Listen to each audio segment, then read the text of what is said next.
Welcome back to the show. Now we're getting the second half of this episode. I wanted to get to the Monday night game, Vikings Bears. Vikings are able to win 27-24. JJ McCarthy started off rough, was not looking good at all.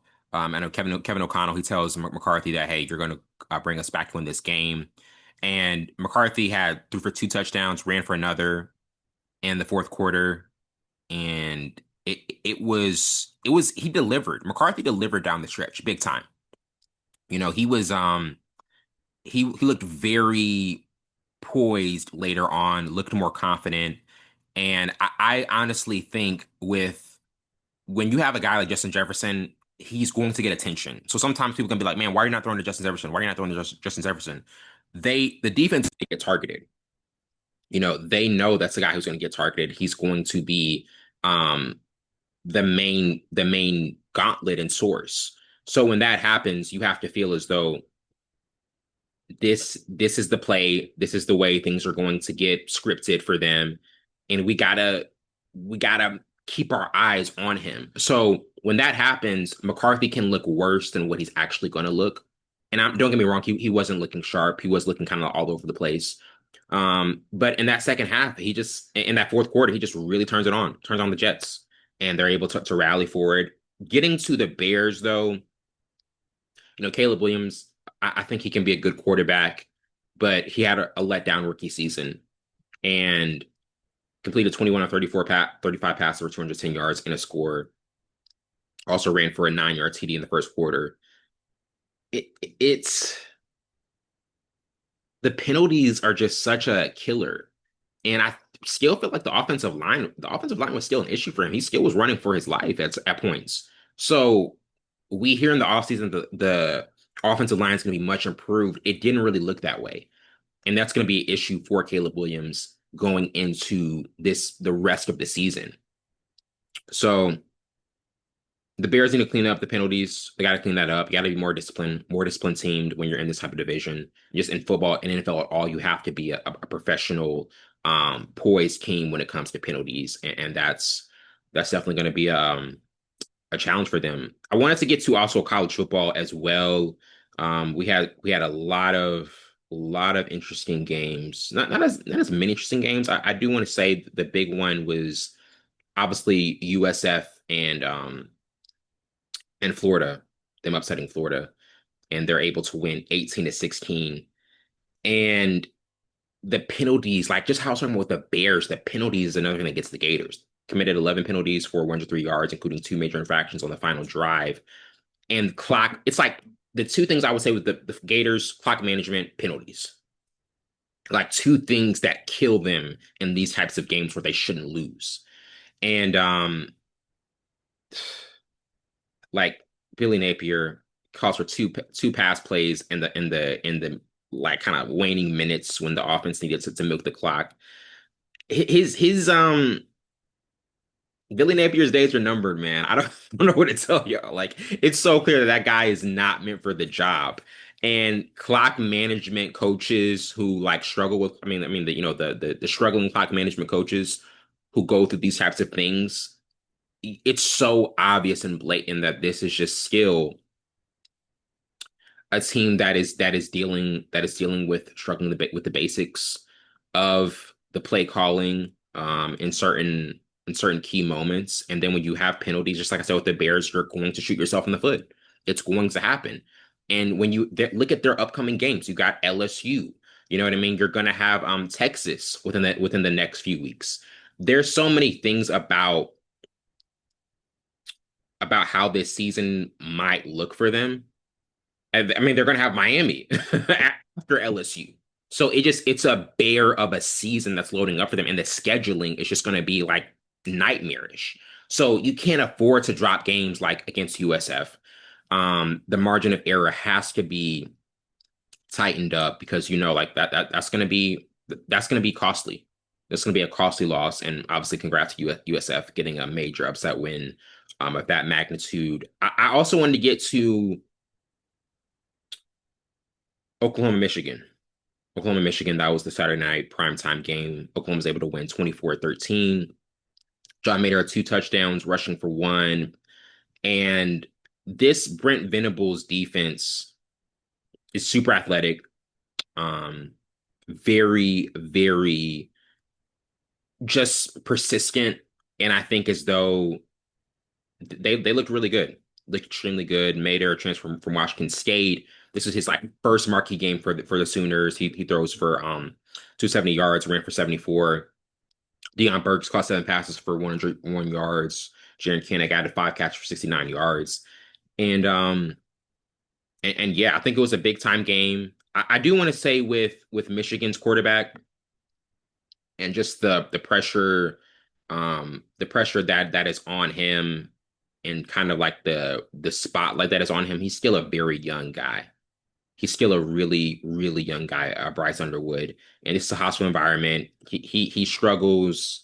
Completed 9 of 24 passes, 142 yards. He struggled. He definitely struggled, and he looked his age. And that's going to happen. He's going to look his age, but I do think over time he's going to get a little more comfortable, a little more seasoned. But that just comes with time, especially in this type of environment. So uh, Michigan, they're not able to win that one. Oklahoma's victorious. So before I go, I do want to mention the Kawhi Leonard and Steve Ballmer situation that has just really been a bonfire, a bombshell of a situation with the salary cap and um the contract scandal. That is, I'm gonna tell you what, like many times in sports,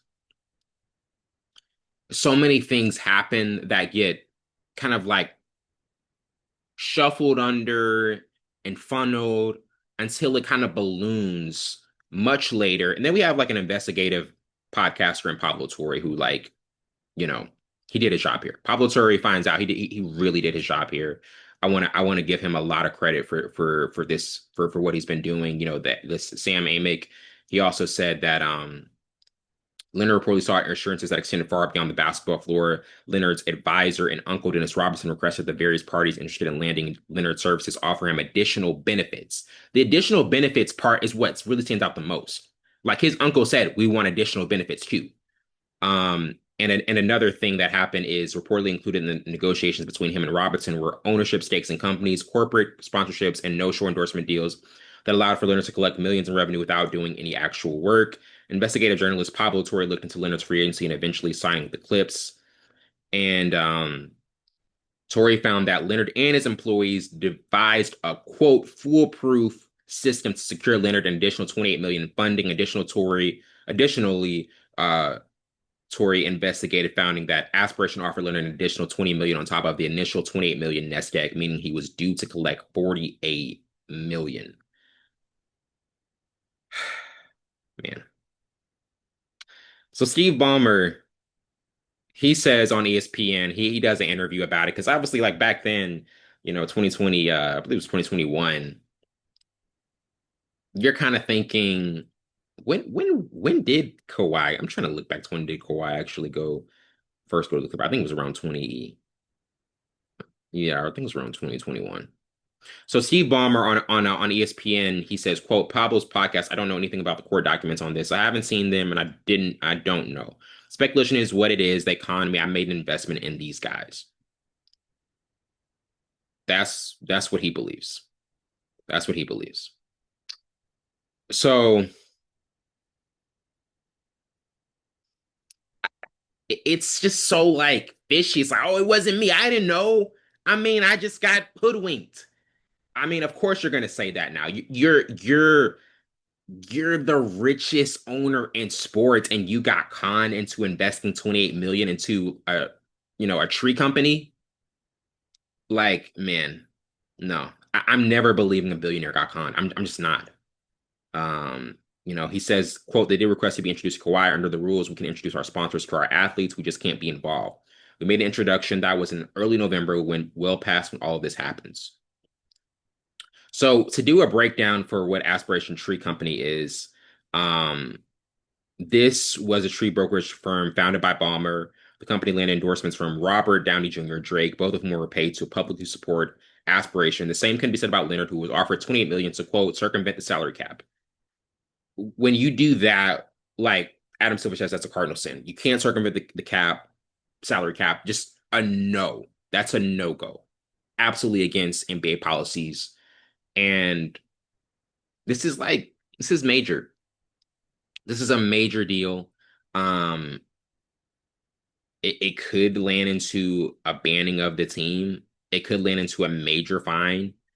I don't know all the details of this, and I'm not going to say that I know everything, but I, for one, can tell you this. I don't believe that Steve Ballmer was conned. I will never, ever believe that a billionaire was conned into investing 28 million into a tree company. No, no way. No way. Like, absolutely not. He's doing the R. Kelly. I didn't do this stuff. This is not me. I'm fighting for my life. Like, no, no, man. Absolutely not. I'm not buying that. That's cappuccino. That's cappuccino on a Wednesday morning. That's cappuccino. That wraps it up for today. I'm your host. This has been Wellington's Y Zone. We have the Canelo Crawford fight coming up this Saturday. I'm gonna try to do another episode tomorrow, Friday, previewing that. Also have a guest coming up. We're gonna try to do some album reviews. We have a couple dope episodes landing up within the next few weeks. But I'm your host, Wellington Burns. It's been Wellington's Y Zone. See you next time.